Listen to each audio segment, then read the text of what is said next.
बोथोरा दिनै जोबोद गरम बेनिखायनो सानबाय जे बेलासे समनि बिदा सानैजोंनो ज'यै दसे बार जानानै फैनोसै होनना गोबाङानो दारागाव पिकनिक स्पट जायगाखौ मिन्थिखागौ जानो हागौ दारागावआ आंनि नोजोराव थारैनो जोबोद समायना जायगा मानोना आं गोबां बार बे जायगायाव फैबाय नाथाय थेवबो दिनैसिमबो आङो आंगायनायानो जाया थारैनो मिथिंगानि महरा ओरैबादि समायना आरो जोंनि मुसलपुरनिफ्राय 18 किल'मिटार्सल' जायो नालाय बेनि थाखायनो गोसोखांब्रबबानो जोङो फैनो होनबानो फैनो हायो हाजोनि दै स्राय स्राय बोहैनायनि सोदोबा थारैनो गोसोखौ जोबोद गोजोन होयो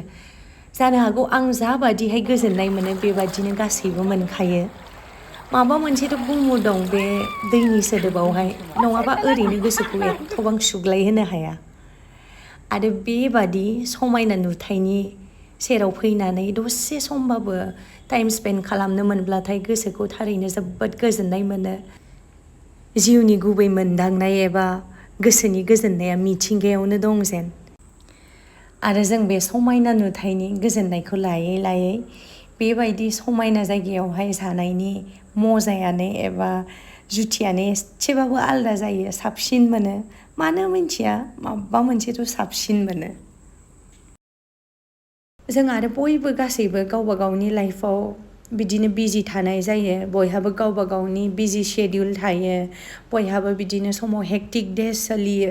बेफोरबादिखौ एसे जानगाराव दोनथ'नानै बिदिनो मालाबा ब्रेक लानाया थारैनो जोबोद दरखारि जानानै फैयो आरो जोंनो दा गासैनोबो दाबादि जुगाव आंनि साननायावखि गासैनोबो एसे इनार पिस नांगौ गावबा गावखौ एसेबाबो बयबो सान्थियाव थानो लुबैयो गोजोनाव थानो लुबैयो आरो बेबादिनो न'खरनि मानसिजों बिदि टाइम स्पेन्ड खालामनो मोनबा थारैनो जोबोद गोजोननाय मोनो स' जों बिदिनो